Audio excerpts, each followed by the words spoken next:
ಶಾಸ್ತ್ರ ಅಂತೂ ನೀನು ಅಂದ್ಕೊಂಡಕ್ಕಿಂತ ತುಂಬ ಚೆನ್ನಾಗೇ ನಡೀತಲ್ಲ. ಹಾಗೇನಿಲ್ಲ ರೀ, ನಾನು ಆರಾಮಾಗೇ ಇದ್ದೀನಿ. ಮದುವೆ ಆಗಿ 30 ವರ್ಷದ ಮೇಲಾಯಿತು. ಈಗಲೂ ನೀನು ನನ್ನ ಹತ್ರ ಯಾವುದಾದ್ರೂ ವಿಷಯ ಮುಚ್ಚಿಡ್ಬೋದು ಅಂತ ಅಂದ್ಕೊಂಡಿದ್ಯಾ ಪರಿ? ನನಗೇನು ಅರ್ಥ ಆಗಿದೆ ಆಗಿಲ್ಲ ಅದು ನನಗೆ ಗೊತ್ತಿಲ್ಲ. ಆದರೆ ಮುಖದಲ್ಲಾಗಿರೋ ಬದಲಾವಣೆ ಅಂತೂ ಖಂಡಿತ ಗೊತ್ತಾಗತ್ತೆ.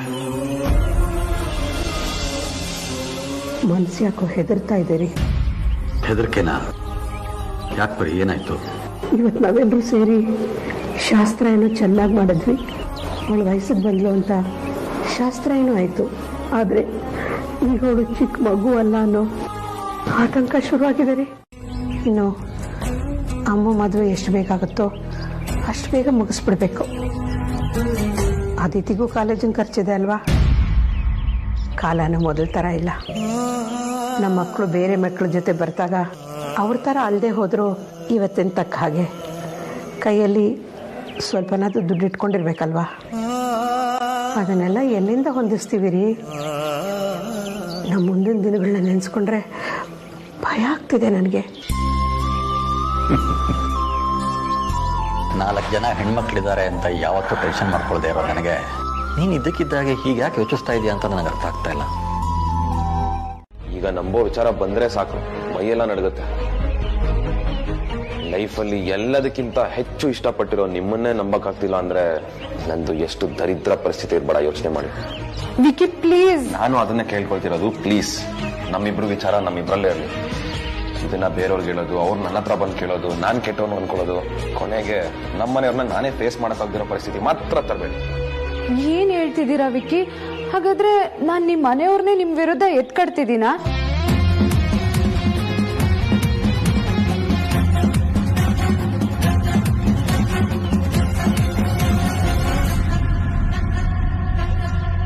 ಮಾರ್ಕ್ಸ್ ತಗೊಂಡಿದ್ದಾಳೆ.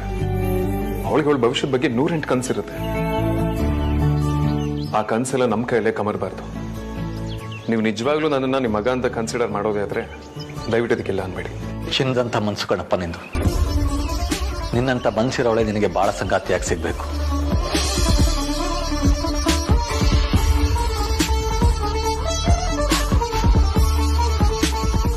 ಆಗ ಮಾತ್ರ ನೀನು ಹೀಗೆ ಹೇಗಿದೆಯೋ ಮುಂದೆಯೂ ಹಾಗೆ ಇರೋದಕ್ಕಾಗುತ್ತೆ.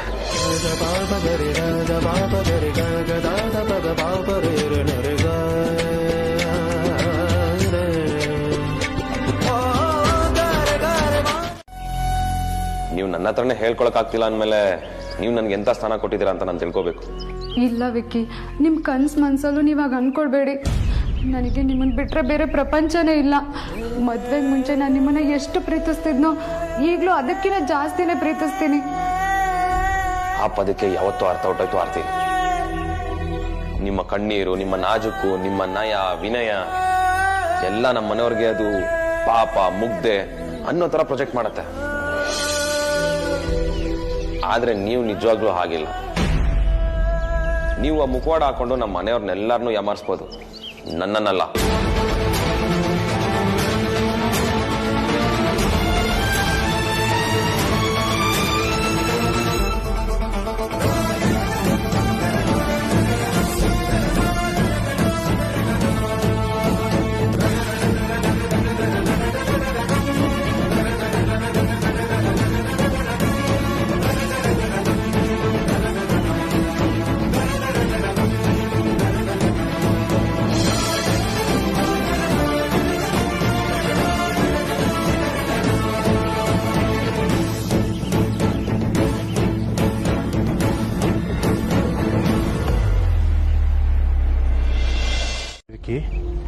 ನಿಮ್ಮ ಮದುವೆ ಟೈಮಲ್ಲಿ ನಿಮ್ಮಿಬ್ರನ್ನ ಒಂದು ಮಾಡೋದಕ್ಕೆ ಎಲ್ಲರೂ ಎಷ್ಟು ಕಷ್ಟಪಟ್ಟಿದ್ದಾರೆ ಅಂತ ನಿಂಗೆ ಗೊತ್ತಲ್ವಾ? ಅದನ್ನೆಲ್ಲ ನೀನು ಮಣ್ಪಾಲ್ ಮಾಡ್ತಿದ್ಯಾ ಅಂತ ನಿಂಗೆ ಅನಿಸ್ತಿಲ್ವಾ? ಅಂದ್ರೆ ಆರ್ತಿ ಅವರು ಈ ಮ್ಯಾಟರ್ನ ನಿನ್ನ ಹತ್ರನೂ ಹೇಳ್ಬಿಟ್ರಾ? ಪ್ಲೀಸ್ ವಿಕಿ, ಬ್ಲೇಮ್ಗೆ ಮಾಡಬೇಡ. ನಾನಾಗೆ ಕೇಳಿದ್ರು ಅದಕ್ಕೆ ನಂತರ ಏನೂ ಬಾಯ್ಬಿಡಲ್ಲ. ನೀವಿಬ್ಬರು ಅಡುಗೆ ಮನೆ ಮಾತಾಡುವಾಗ ನನಗೆ ಗೊತ್ತಿಲ್ಲದೆ ಅಂತ ತಿಂಡಿ ಹಾಸ್ಕೊಳಕ್ಕೆ ಬಂದೆ. ಅಚಾನಕ ಕೇಳಿಸ್ಕೊಂಡೆ. ವಿಷಯ ಏನು ಅಂತ ಸರಿಯಾಗಿ ಕೇಳಿಸಿಲ್ಲ. ಆದರೆ ನಿಮ್ಮಿಬ್ಬರ ಮಧ್ಯ ಸಮಥಿಂಗ್ ಇಸ್ ರಾಂಗ್ ಅಂತ ನಿಮ್ಮ ಬಾಡಿ ಲ್ಯಾಂಗ್ವೇಜ್ ನೋಡಿ ಅರ್ಥ ಮಾಡ್ಕೊಂಡೆ. ನೀನು ಈ ಕಡೆ ಬಂದಮೇಲೆ ಅವರಲ್ಲಿ ಅಳ್ತಿದ್ದಾರೆ ಗೊತ್ತಾ? ಪ್ಲೀಸ್ ಅದೇನು ಮಿಸ್ಅಂಡರ್ಸ್ಟ್ಯಾಂಡಿಂಗ್ ಇದೆ ಅದನ್ನ ಬೇಗ ಕ್ಲಿಯರ್ ಮಾಡ್ಕೊ.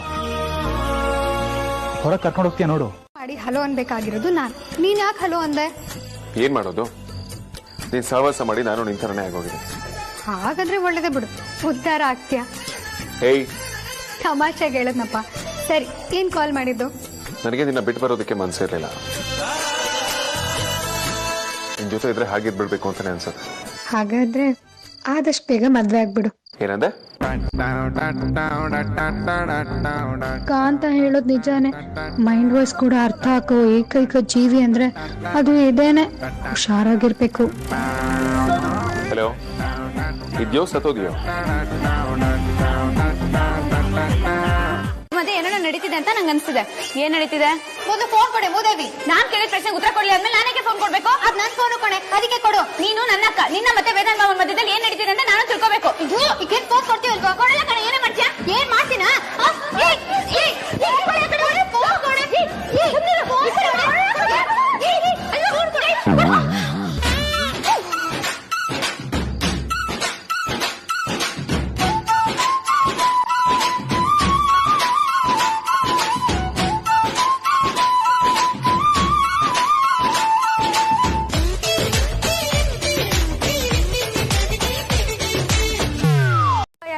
ಯಾವತ್ತೂ ಇಲ್ದೇ ಇರೋ ತರ ಸ್ವೀಟ್ ಆಗಿ, ಸಾಫ್ಟ್ ಆಗಿ, ರೊಮ್ಯಾಂಟಿಕ್ ಆಗಿ ಅಮ್ಮೂ ಅಂತ ಒತ್ತಾಗಿ ಕರೆದ್ರು. ಐ ನಿನ್ ತಲೆ. ಅವನು ಆರ್ತಿ ಅಕ್ಕ ನನ್ನ ಪ್ರೀತಿಯಿಂದ ಅಮ್ಮೂ ಅಂತ ಕರೀತಾಳಲ್ವಾ, ಅದನ್ನ ಆಡ್ಕೋತಾ ಇದ್ದ ಅಷ್ಟೇ. ನೀವ್ ಸುಮ್ನೆ ಅದನ್ನ ದೊಡ್ಡ ವಿಷಯ ಮಾಡ್ಬೇಡಿ. ಅಷ್ಟೇ ಅಂತೀಯಾ? ಚಾನ್ಸೇ ಇಲ್ಲ. ಆರ್ತಿ ಅಕ್ಕ ಯಾವತ್ತು ಅಮ್ಮು ಅಂತ ರಾಗ ಎಂದು ಕರೆಯೋದೇ ಇಲ್ಲ ಅಲ್ವಾ? ಹಾಗಿದ್ರೆ ಸಮಥಿಂಗ್ ಇದೆ ಅನ್ನೋಂಗ್ ಆಯ್ತು.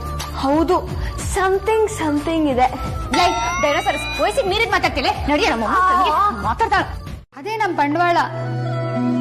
ನಿನ್ ತರ ಸಪ್ಪೆ ಮುಖ ಹಾಕೊಂಡು ನಮ್ ಐಡೆಂಟಿಟಿನೇ ನಾವ್ ಕಳ್ಕೊಂಡ್ ಬದುಕ್ಬೇಕು ಅನ್ನೋದಾದ್ರೆ ನನಗ್ ಮದ್ವೆನೇ ಬೇಕಾಗಿಲ್ಲ.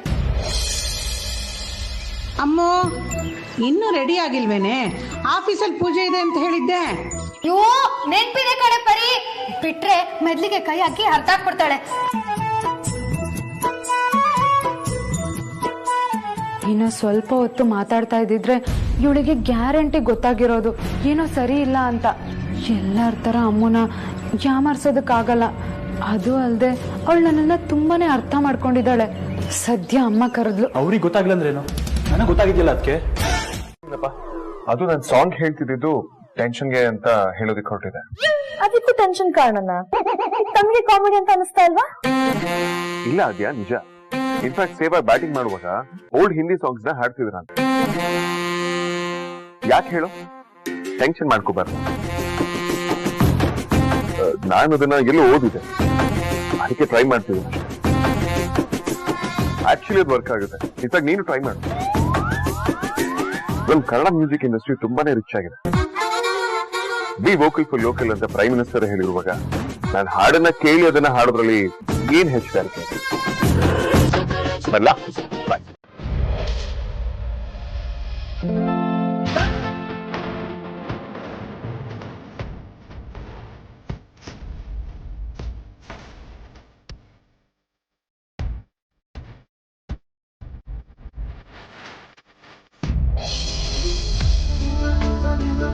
Good morning, Angraja. Good news. Our product is all set for the launch. That's great, Vikas. Happy news. Bus arrangements ಎಲ್ಲ ಹೇಗಿದೆ? ತಪ್ಪಾತರ ಇದನ್ನ ಆಫೀಸ ಮದುವೆ ಮನೆಯಲ್ಲ. ಟೇಬಲ್ ಮನೆಲ್ಲ ಹೂ ಹಾಕ್ಬಿಟ್ಟು ಲ್ಯಾಪ್ಟಾಪ್ ಇಟ್ಟಿದ್ದೀರಲ್ರಿ, ಅದ್ರ ಮೇಲೆ ಹೂ ಹಾಕಿಟ್ಟಿದ್ದೀರಲ್ಲ, ತಲೆ ಇಲ್ಲ ನಿಮ್ಗೆ? ಬಸ್ ನಿಮಗ್ ಗೊತ್ತಿಲ್ವಾ ಇವತ್ತು ಆಯುಧ ಪೂಜೆ? ನೆನ್ನೆ ನಿಮ್ಮನ್ನ ನಡೆಸ್ಕೊಂಡಿದ್ದ ರೀತಿ ಸರಿ ಇಲ್ಲ. ಅದೇ ಕಾರಣಕ್ಕೆ ನಾನೀಗ ಆಫೀಸ್ ಹತ್ರ ಹೋಗಿ ಬರೋಣ ಅಂತ ಅಂದ್ಕೊಂಡಿದ್ದೆ. ಆಫೀಸ್ ಹತ್ರನಾ? ಯಾಕೆ? ನಾನು ಅವನ ಹತ್ರ ಮಾತಾಡ್ತೀನಿ. ಅವ್ನ ನಡವಳಿಕೆ ಸರಿ ಇಲ್ಲ. ಅದನ್ನೇ ಯಾರಾದ್ರೂ ಒಂದು ತಿಳಿಸಿ ಹೇಳ್ಬೇಕಲ್ವಾ? ಒಂದ್ ನಿಮಿಷ. ವಿಕ್ಕಿ ಅವರು ಮನ್ಸಲ್ಲಿರೋದನ್ನ ಮಾತಾಡ್ಬಿಡ್ತಾರೆ. ಆದ್ರೆ ನಾನ್ ಸ್ವಲ್ಪ ಕಡಿಮೆ ಮಾತಾಡೋದು. ಹಾಗಾಗಿ ನಿಮ್ಗೆ ನನ್ ಮೇಲೆ ಪಾಪ ಅನ್ಸಿರುತ್ತೆ. ಆದ್ರೆ ನಡ್ತಿರೋದ್ರಲ್ಲಿ ನಂದು ತಪ್ಪಿದೆ ಧ್ರುವ. ಯಾವ ಗಂಡಂಗೂ ಅವನ ಹೆಂಡತಿ ಅವನಿಂದ ಮುಖ್ಯವಾದ ವಿಚಾರನ ಮುಚ್ಚಿಟ್ರೆ ಅದು ಇಡ್ಸಲ್ಲ. ಮದ್ವೆಗೆ ಮುಂದೆ ಯಾವ ವಿಚಾರನೂ ನಾವು ಮುಚ್ಚಿಡ್ಕೋಬಾರ್ದು. ಅದು ಏನೇ ಇದ್ರೂ ಮೂಲ ಬದಲಾಗಲ್ಲ. ಪರಿಹಾರ ಮೂಲಕ್ಕೇನೆ ಬೇಕಾಗಿರೋದು. ಅದು ಸಿಗೋವರೆಗೂ ಇದು ಇನ್ನಷ್ಟು ಗಗ್ಗಂಟು ಆಗದೆ ಇರೋ ಹಾಗೆ ನೋಡ್ಕೋಬೇಕಷ್ಟೇ. ದಯವಿಟ್ಟು ಇನ್ನೇನು ಕೇಳಬೇಡಿ. ನನಗೆ ಗೊತ್ತಿಲ್ಲದೇನೆ ಈ ವಿಚಾರದ ಬಗ್ಗೆ ಯಾರ ಹತ್ರನೂ ಮುಂದುವರಿಬೇಡಿ ಅಷ್ಟೇ. ಆದರೂ ನೀವು ಹೇಳಿದ್ದು ನನಗೆ ಪೂರ್ತಿಯಾಗಿ ಕನ್ವಿನ್ಸ್ ಆಗಿಲ್ಲ. ಅದಕ್ಕೆ ನಿಮ್ಮ ಮಾತನ್ನ ಮೀರಕ್ಕೂ ಆಗಲ್ಲ, ಮೀರೋದು ಇಲ್ಲ.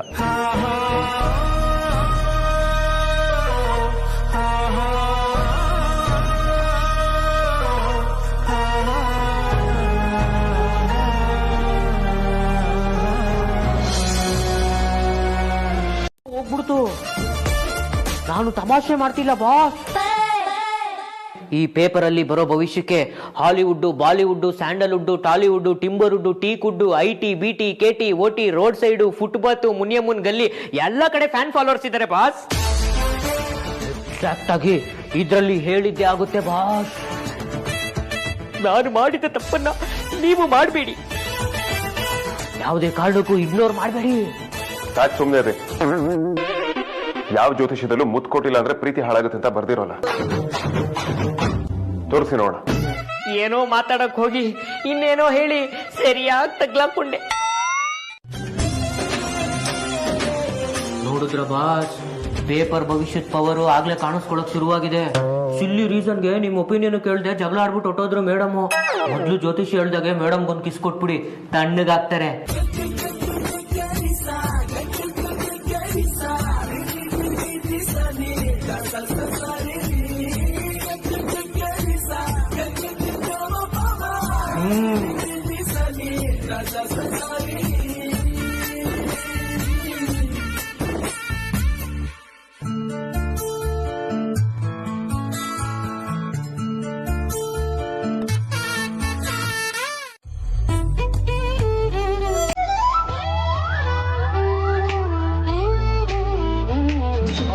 सर्वमङ्गलमाङ्गल्ये शिवे सर्वार्थसाधिके शरण्ये त्र्यम्बके देवे नारायणे नमोस्तुते कात्यायनाय विद्महे कन्याकुमारी धीमहि तन्नो दुर्गे प्रचोदयात् सर्वमङ्गलनीराजनं समर्पयामि.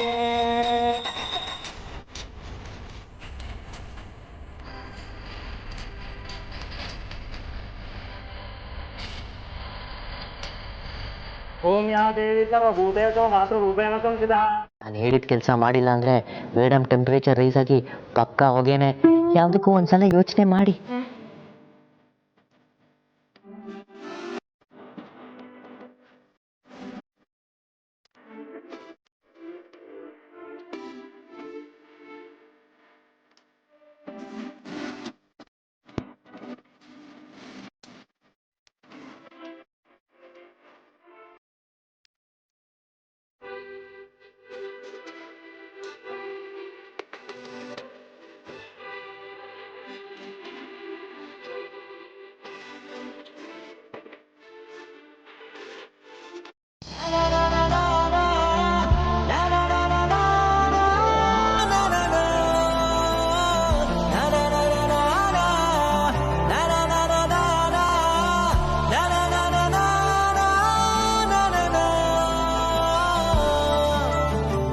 ಹೆಣ್ಮಕ್ಳೇ ಸ್ಟ್ರಾಂಗು ಗುರು, ರೈಟ್ ಗುರು. ಮೇಡಮ್ ಹಾಕಿದ್ ಒಂದು ಅವಾಜು ಬಾಸು ಪ್ರಾಕ್ಟೀಸ್ನೇ ಬದಲಾಯಿಸ್ಬಿಟ್ರು. ಹೆಣ್ಮಕ್ಳು ಕೆಲ್ಸಕ್ಕೆ ಸೇರ್ಕೋಬೇಕು ಅಂತ ನಾವೇನ್ ಸುಮ್ನೆನಾ ಹೇಳಿದ್ದು? ನಾಳೆ ನಾವು ವರ್ಕ್ ಮಾಡ್ತಿಲ್ವಾ? ಬೈ ಮಿಸ್ ಆಗೇನು ಹೇಳಿಲ್ಲ ತಾನೆ?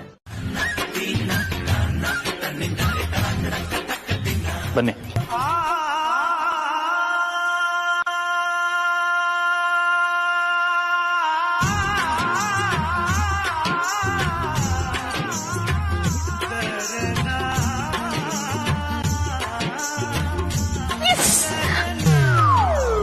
ಏನಾಯ್ತಮ್ಮ? ಏನಿಲ್ಲಪ್ಪ, ಡ್ಯಾನ್ಸ್ ಪ್ರಾಕ್ಟೀಸ್ ಮಾಡ್ತಿದ್ವಲ್ಲ ಅದ್ರದ್ದೇ ಒಂದು ಸ್ಟೆಪ್ ನೆನಪಾಯ್ತಷ್ಟೆ.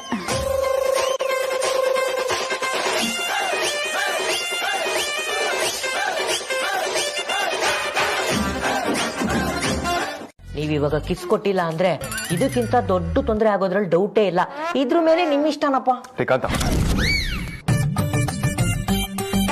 ಈ ಜ್ಯೋತಿಷಿ ಬಗ್ಗೆ ನೀವೆಷ್ಟು ಶೋರ್ ಆಗಿದ್ದೀರಾ? ಯಾಕೋ ನಮ್ಮ ಬಾಸು ಮನ್ಸು ಬದಲಾಯಿಸಿರೋ ಹಾಗೆ ಕಾಣಿಸ್ತಾ ಇದೆ. ರೀ, ನಿಮ್ಮನ್ನೇ ಕೇಳ್ತಿರೋದು. ಇದೆಲ್ಲ ನಿಜ ಆಗತ್ತಾ? ಕೇಳ್ತಿರಲ್ಲ ಬಾಸ್, 100% ನಿಜ ಹಾಗೆ ಆಗುತ್ತೆ. ಅದರಲ್ಲೂ ಲವ್ ಮ್ಯಾಟ್ರಲ್ಲಿ ಇದೆಲ್ಲ ಮುಲಾಜಿಲ್ದೆ ಬರ್ದಂಗೆ ಆಗೋಗುತ್ತೆ. ಸರಿ, ಅಮೂಲ್ಯನ ಕ್ಯಾಬಿನ್ ಕಳಿಸಿ. ಯಾಕೆ ಬಾಸ್ ಕ್ಯಾಬಿನಲ್ಲಿ ಕಿಸ್ ಮಾಡ್ತೀರಾ? ಲವ್ ಮಾಡಿ ಕಷ್ಟಪಟ್ಟು ಪ್ರಪೋಸ್ ಕೂಡ ಮಾಡಿದ. ನನ್ನ ಪುಣ್ಯಗಳು ಒಪ್ಕೊಂಡ್ಲು. ಆದ್ರೆ ಮಧ್ಯದಲ್ಲಿ ಯಾರು ಈ ರೀತಿ ಎಲ್ಲ ಜ್ಯೋತಿಷ ಎಲ್ಲ ಬರೀತಾರೆ ಅಂತ ಯಾರಿಗೆ ಗೊತ್ತಿತ್ತು? ಲವ್ ಮಾಡಿದ್ಮೇಲೆ ಇದನ್ನೆಲ್ಲ ಮಾಡ್ಬೇಕಾಗುತ್ತೆ ಅಂತ ನಾನು ಎಕ್ಸ್ಪೆಕ್ಟ್ ಕೂಡ ಮಾಡಿರಲಿಲ್ಲ. ನಾನೇನಾದ್ರೂ ಈಗ ಇವಳು ಕಿಸ್ ಕೊಟ್ರೆ ಮನೇನು ಮಾರ್ಕೆಟ್ನು ಒಂದು ಮಾಡ್ಬಿಡ್ತಾಳೆ ಅಷ್ಟೇ. ಆಫೀಸ್ನ ಬೀದಿಗೆ ತಂದು ನಿಲ್ಸ್ಬಿಡ್ತಾಳೆ. ಮೊದಲೇ ಪಚಾರಿ, ಬಾಯಿಗೆ ಸಿಕ್ಕರೆ ಇವಳು ಹೇಳೋ ಹಾಗೆ ಕೊಯ್ ಕನ್ಸ್ಬಿಡ್ತಾಳೆ. ಹಲೋ ಬಾಸ್, ಎಲ್ಲಿ ಕಳ್ದೋದ್ರಿ? ಇದು ಆಫೀಸು. ಇಲ್ಲಿ ನೀವು ನನ್ನ ನೋಡ್ಕೊಂಡು ನಿಂತ್ಕೊಳ್ಳೋ ಅಗತ್ಯ ಇಲ್ಲ. ನಾವ್ ಅವಾಗ್ಲೂ ಹಂಗೇನೆ, ಈಗ್ಲೂ ಹಂಗೇನೆ. ಪಕ್ಕಾ ಪ್ರೊಫೆಷನಲ್ಲು. ಎಲ್ಲಾದ್ರೂ ಸ್ಪ್ರೇನ್ ಆಗಿದೆಯಾ ಅಂತ ಚೆಕ್ ಮಾಡ್ತಿದ್ದೆ ಅಷ್ಟೇ.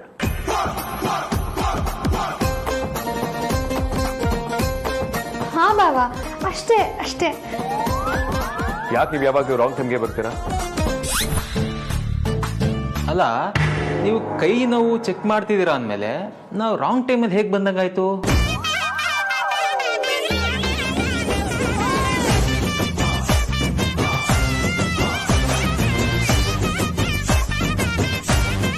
ಇದು ಪಾಯಿಂಟ್.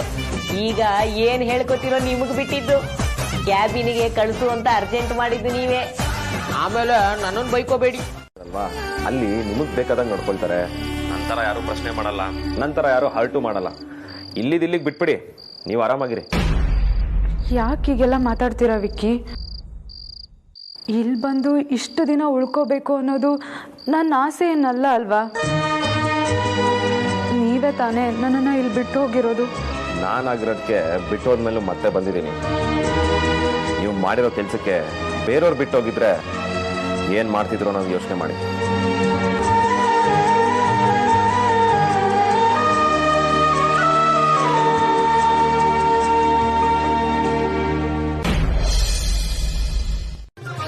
ಇದೆಲ್ಲ ಆತರ ಪಡೋ ವಿಷಯ ಅಲ್ಲ. ನನಗಾಗ್ಲಿ ಅವಳಿಗಾಗ್ಲಿ ಆಕ್ವರ್ಡ್ ಫೀಲ್ ಆಗ್ಬಾರ್ದು. ನಾಳೆನೂ ಹೋಗಲ್ಲ, ನಾಡಿದ್ದು ಆಗಲ್ಲ. ನಿನ್ನ ಪಾಲಿಗೆ ಮುತ್ತು ಅನ್ನೋದು ಗಗನ ಕುಸುಮ ಇದ್ದಾಗ. ವಿಲಿಜ ಶರಪ್ ಎಲ್ಲ ಸೇರ್ತಾ ಇದೀವಿ. ಆಗುತ್ತೆ, ಕರ್ಮ ಕಾಂಡ. ನಿಮ್ದು ದೊಡ್ಡ ಫ್ಯಾಮಿಲಿ, ಅವ್ರ ಮನೇಲೂ ಜನ ಜಾಸ್ತಿ ಇದ್ದಾರೆ. ಅದು ಫಂಕ್ಷನ್ ನಡೀತಿರೋದು ಅವ್ರ ಮನೇಲಿ ಬೇರೆ. ಜಾತ್ರೆ ಇದ್ದಾಗಿರುತ್ತೆ. ಅಲ್ಲಿ ನಿನಗೆ ಪ್ರೈವೇಸಿ ಸಿಗ್ದಾಗೇನೆ. I wish you all the luck in the world. Hey, ಇನ್ನೊಂದು ಲೆಕ್ಕ. ಈಗ ನೀನು ನಿನ್ಗೋಸ್ಕರ ಅಲ್ಲ, ಅವಳಿಗೋಸ್ಕರ ಬದುಕಬೇಕು. ಕಾಂತ ಏನ್ ಹೇಳಿದಾರೆ ಅನ್ನೋದನ್ನ ಮರಿಬೇಡ. ಹೋಗಿ ಕಾಂತನೆದ್ರೆ ನೀನು. ಕಾಂತ 3 ದಿನದ ಒಳಗೆ ಅಮೂಲ್ಯನ್ಗೆ ಮುತ್ತು ಕೊಡ್ಬೇಕು ಅಂತ ಹೇಳಿದ್ದು. ಆದ್ರೆ ಡೈರೆಕ್ಟ್ ಆಗಿ ಕೊಡ್ಬೇಕು ಅಂತ ಏನ್ ಹೇಳಿಲ್ಲ. ನಾನು ಸ್ಮಾರ್ಟ್ ಆಗಿ ಕೊಡ್ತೇನೆ. ಆ ಸಂಭ್ರಮ ಹೇಗಿರುತ್ತೆ ಅಂತ ಸ್ವಲ್ಪ ಹೇಳ್ಬೋದಾ? ಹೇಳೋದೇನು ನೋಡ್ಲಿಬಹುದು. ಫೋನಲ್ಲಿರೋ ಫೋಟೋಗೆ ಮುತ್ತು ಕೊಡ್ತೀನಿ ಅಷ್ಟೇ.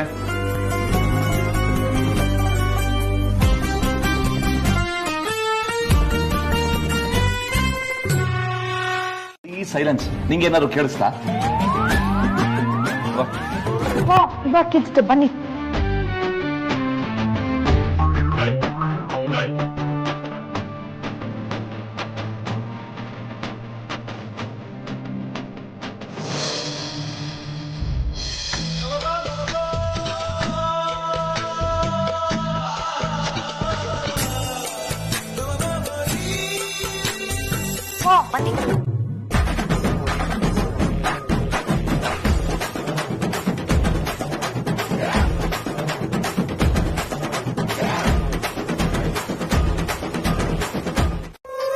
ಇಬ್ರು ಏನ್ ಮಾಡ್ತಿದ್ದೀರಾ? ಅದು ವೇದಾಂತ್. ನಾನ್ ಬರ್ತಾ ಇದ್ನಾ? ನಾನ್ ಹೋಗ್ತಾ ಇದ್ನಾ? ಇವಳು ಎಡುತ್ತಾ ಇದ್ಲು, ನಾ ಬೀಳ್ತಾ ಇದ್ನಾ? ನಿಮ್ಮಿಬ್ರಿಗೂ ಸರಿಯಾಗಿ ಸುಳ್ಳು ಹೇಳೋದಕ್ಕೂ ಬರಲ್ಲ. ಇಬ್ರು ಡೋರ್ಗೆ ಕಿವಿ ಕೊಟ್ಟು ಕದ ಕೇಳಿಸ್ಕೊತಿದ್ರಿ ಅಲ್ವಾ? ಅಣ್ಣ, ಅದು ನೀನು ನಾನು. ನಡೀರಿ. ಯಾವ ಕತೆ ಕಟ್ಟೋ ಅವಶ್ಯಕತೆ ಇಲ್ಲ. ಹೋಗಿ ನಿಮ್ ರೂಮ್ಗೆ ಹೋಗಿ ಸೇರ್ಕೊಳ್ಳಿ.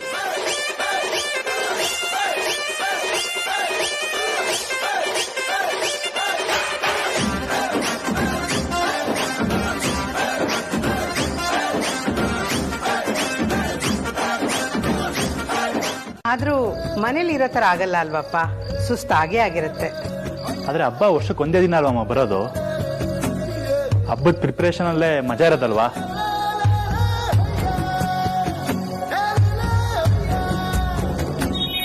ಅಮ್ಮ, ನಿಮ್ಮ ಆಫೀಸಲ್ಲಿ ಸಾರ್ಥಕ್ನ ವೇದಾಂತ್ನೆಲ್ಲ ಕರೆದಿದ್ಯಾ ಅಲ್ವಾ? ಹ್ಞೂ ನಮ್ಮ ಕರೆದಿದ್ದೀನಿ. ನಾಳೆ ಹಬ್ಬಕ್ಕೆ ಕರೆಯೋಕೆ ಅಂತ ಅಪ್ಪ ಬೀಗರ ಮನೆಗೆ ಹೋಗಿದ್ದಾರೆ. ಇನ್ನೇನು ಬರೋ ಹೊತ್ತಾಯ್ತು.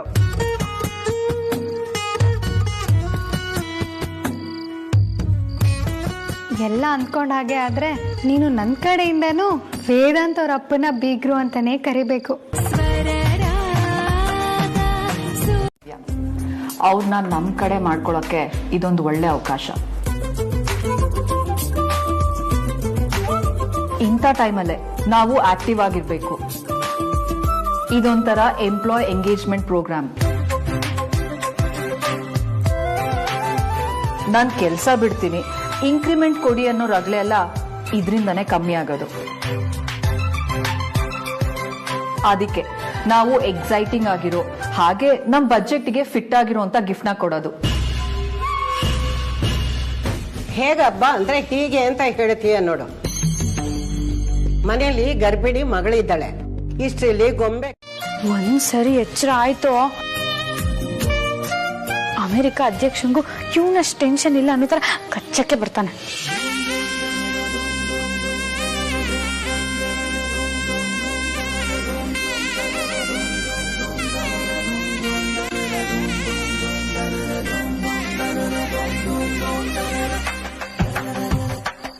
ಅಯ್ಯೋ ದದ್ದು, ಛತ್ರಿ ಮಳೆಗಾಲಕ್ಕಾದ್ರೆ, ಫ್ಯಾನು ಬೇಸಿಗೆಗಾಲಕ್ಕಾದ್ರೆ, ಬೆಡ್ಶೀಟ್ ಅನ್ನೋದು ಚಳಿಗಾಲಕ್ಕೆ ಇರೋದು. ಯೂಸ್ ಮಾಡ್ಕೊಳಕ್ಕೂ ಬೇಡ.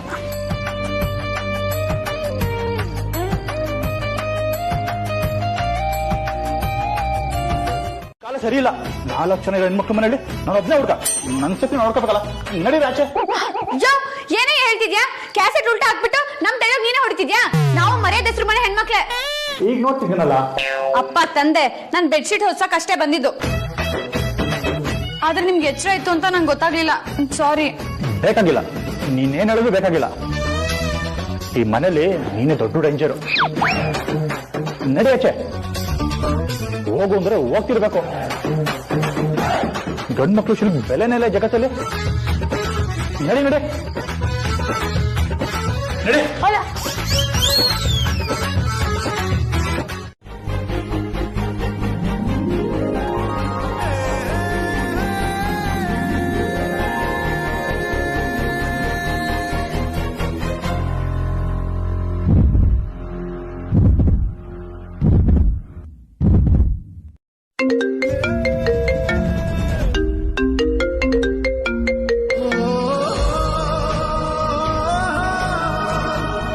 ಬಜಾರ್ ಮುತ್ ಕೊರೋಣ ಅಂತ ಪ್ಲಾನ್ ಮಾಡ್ತಿದ್ರೆ ಇವಳೇ ಫೋನ್ ಮಾಡ್ತಿದ್ದಾರೆ. ಈ ಟೆಲಿಪತಿ ಅನ್ನೋದೆಲ್ಲ ಎಷ್ಟು ನಿಜ ಅಲ್ವಾ? So sweet. ಹಲೋ, ಮೊಬೈಲಲ್ಲಿ ಕೊಡ್ಬೇಕು ಅಂದ್ಕೊಂಡಿರೋದನ್ನ ಕನ್ಸಲ್ಲೇ ಕೊಡ್ತೀನಿ. ಕನ್ಸಲ್ಲಿ ಬಂದು ಹಾಗೆ ಸುಮ್ಮನೆ ಆಗಲ್ಲ, ಕೆನ್ನೆ ಕಚ್ಬಿಟ್ಟು ಹೋಗ್ತೇನೆ.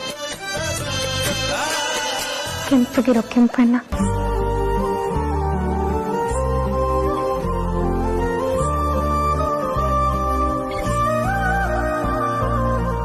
ನಿಮಗೆ ಕನ್ಸರಲ್ಲ,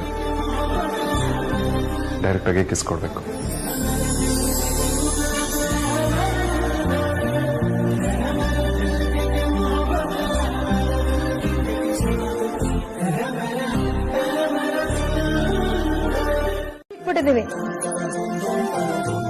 ನಂದು ಈಗಷ್ಟೇ ಸ್ನಾನ ಆಯ್ತು, ಈಗ ತಿಂಡಿ ತಿನ್ಬೇಕು. ಅಲ್ಲಿನ ಹವಾಮಾನ ಹೇಗಿದೆ? ಅಬ್ಬಾ, ನಾನು ಕರೆಕ್ಟ್ ಟೈಮಿಗೆ ಕಾಲ್ ಮಾಡಿದ್ದೀನಿ. ಆಗಿದ್ರೆ ಅಜ್ಜಿ ಆರ್ತಿಗೆ ಉಪವಾಸ ಮಾಡು ಅಂತ ಹೇಳಿದ್ರು, ಗೊತ್ತಾಯ್ತಾ? ಹಾ, ಅದಕ್ಕೆ ಗೊತ್ತಾಗಿದೆ. ನಮ್ಮ ಅಕ್ಕ ಅದ್ರಲ್ಲೆಲ್ಲ ಫೇಮಸ್ ಬಿಡಿ. ಅವಳು ಒಂದಿನ ಹೇಳಿದ್ರೆ 4 ದಿನ ಮಾಡ್ತಾಳೆ. ಅಯ್ಯೋ, ಅಜ್ಜಿ ನಂಗೆ ಹೇಳಿದಾರೆ ಕಣೆ. ನಿಮೀಗ ನೀವೇಗ ಉಪವಾಸ ಮಾಡ್ತೀರ ಅದಕ್ಕೆ? ಅದೇ ನನಗೆ ಹೋಟೆಲ್ ಪಾಪುರದಿಂದ ಉಪವಾಸ ಮಾಡೋಕ್ಕಾಗಲ್ಲ. ನನ್ ಪರವಾಗಿ ನೀನ್ ಮಾಡ್ತೀಯ ಅಂತ ಕೇಳೋಣ ಅಂತ ಅನ್ಕೊಂಡೆ.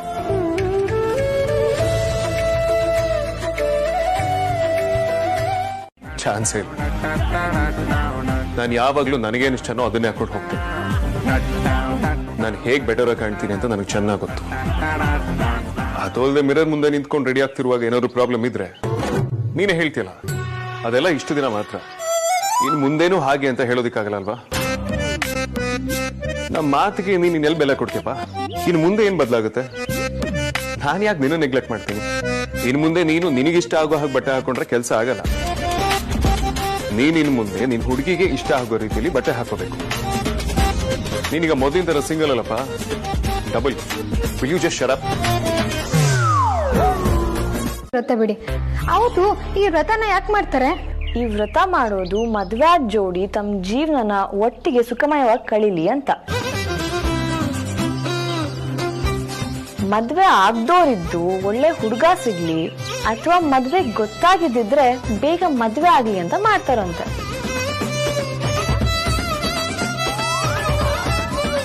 ನಾನು ಮಾಡ್ಬೇಕು ಅಂತ ಅನ್ಕೊಂಡಿದ್ದೆ ಕಣೆ, ಆದ್ರೆ ಆಗ್ತಿಲ್ಲ.